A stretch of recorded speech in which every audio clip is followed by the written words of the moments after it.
Բարևձեզ, Արևմտյան Հայաստանի հեռուստաընկերության հերթական լուրերն են։ Սուրբ Իգնատիոս Մալոյանի նահատակության 111 ամյակը։ Իրանը հարվածած է երկու նավ, որոնք փորձած են անցնել Հորմուզի նեղուցը։ Ես իմ ցավս կբարձրացնեմ երկինք դեպի բարձունք տանող արահետով։ Արցախի կանցերը կանցասար։ Արցախի հայկական քրիստոնեական ժառանգության ոչնչացումը միջազգային իրավունքի ծիրին մեջ։ Աղցնիկ Նեդերլանդներու մեջ պիտի բացվի Սայֆոյի զոհերու հիշատակին նվիրված հուշարձանումը։ Գաղամփով լիցք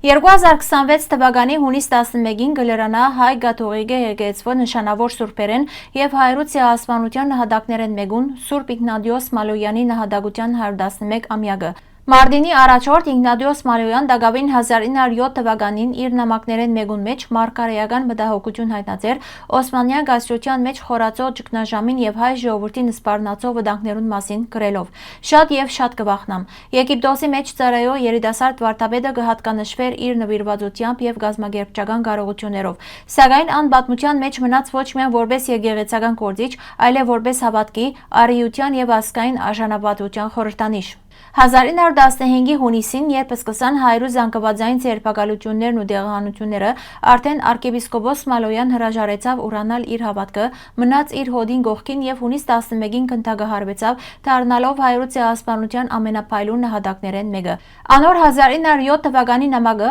այսօր կդիտվի որպես պատմական վկայություն եւ հոգեվոր գտակ, արդացոլելով Սուրբին խոր հավատքը, հերադեսությունն ու Աստծո գամքին անվերաբար հանձնարարությունը։ Սուրբ Իգնատիոս Մալոյանի հիշատակը շարունակեն ներշնչել հայ հավատացյալները որպես հավատարմության, արիության եւ զոհաբերության բացառիկ օրինակ։ Ազատությունը կհաղորդե, որ իրանական լրատվամիջոցներու համաձայն Իրանի ռազմածովային ուժերը հարվածած են երկու նավ, որոնք փորձած են առանց Իրանի համաձայնության անցնել Հորմուզի նեղուցը։ Նշված է, որ պատերազմի սկիզբեն ի վեր Իրանը նեղուցը փակ պահած է ոչ բարեկամ երկիրներու նավերուն համար։ Ավելի գանուխ տեղեկություններ տարածված էին, թե իրանական ուժերը Հորմուզի նեղուցին մեջ գտնվող ամերիկյան նավեր հրթիռակոծած են, սակայն Վաշինգտոն հերքած է այդ պնդումները։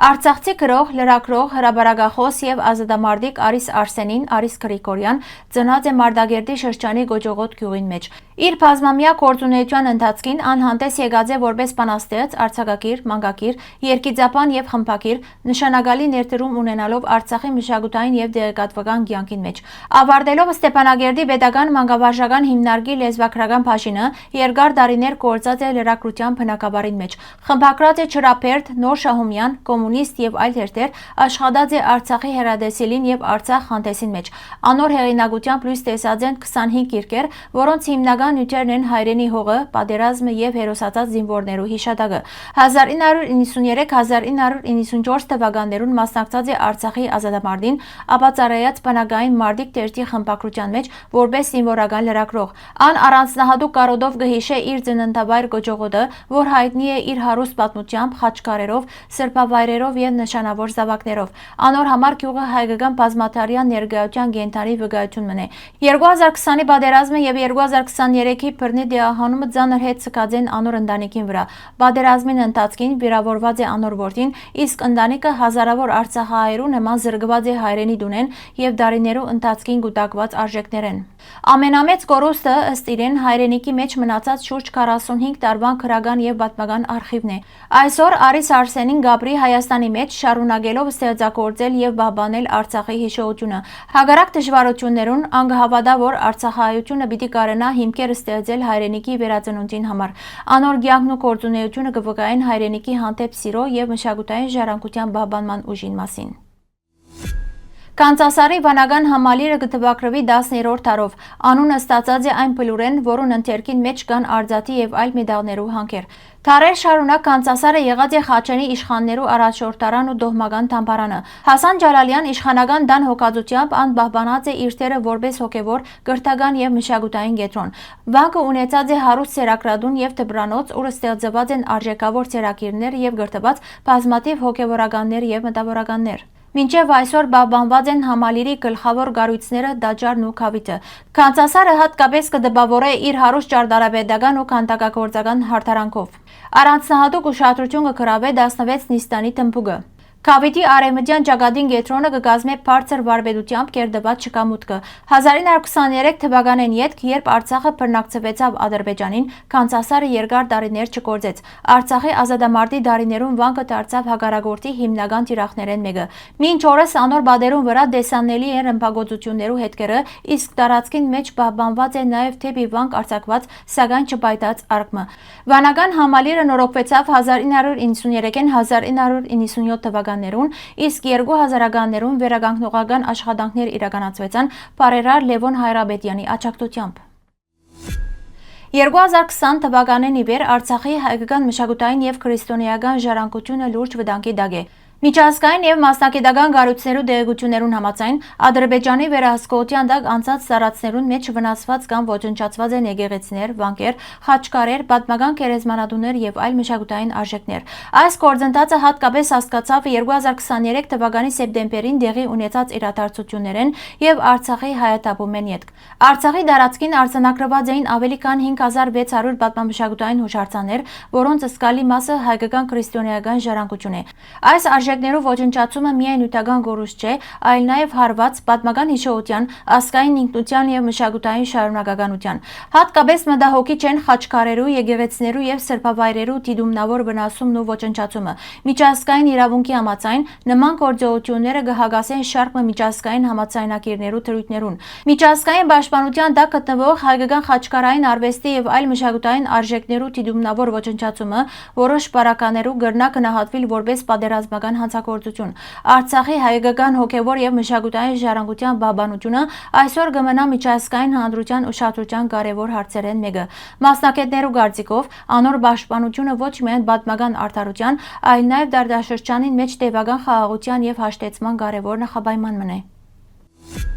Հայկական ժողովրդական ավանդության համաձայն հին ժամանակներուն սովորություն էր հանգուցյալներուն հետ թաղել իրենց սիրելի իրերը, որբեսի անոնք հանդերձյալ աշխարհին մեջ շարունակեն օգտվել անոնց մե։ Ոմանց գերեզմաներուն մեջ կտնեին հաց ու ջուր, ուրիշներուն ոսկի, մեղր, քինի եւ այլ արժեքներ։ Խաղաղ գետի ափերում բնագող հայերու մոտ տարածված էր նաեւ աղ եւ ցի թաղելու սովորությունը։ Ավանդության համաձայն հայոց հզոր դիրակալ Արամը իր մահվնի առաջ հրավիրած է իշխանները եւ ասած է, թե երկրի հարստությունը աղն ու ցին բեչե վատնվին մերել հետ թաղելով, քանի որ անոնք անհրաժեշտ են ողջերուն ու երկրի պաշտպանության համար։ Անոր խրադով արգելվեցավ մերելներուն հետ աղ գամցի թաղելը, աղն ու ցին պահեցեք խաղապարով։ Ժողովրդին մեջ լայն տարածում ստացած այս արտահայտությունը ժամանակի ընթացքին դարձած է դեղանուն աղցնիկ։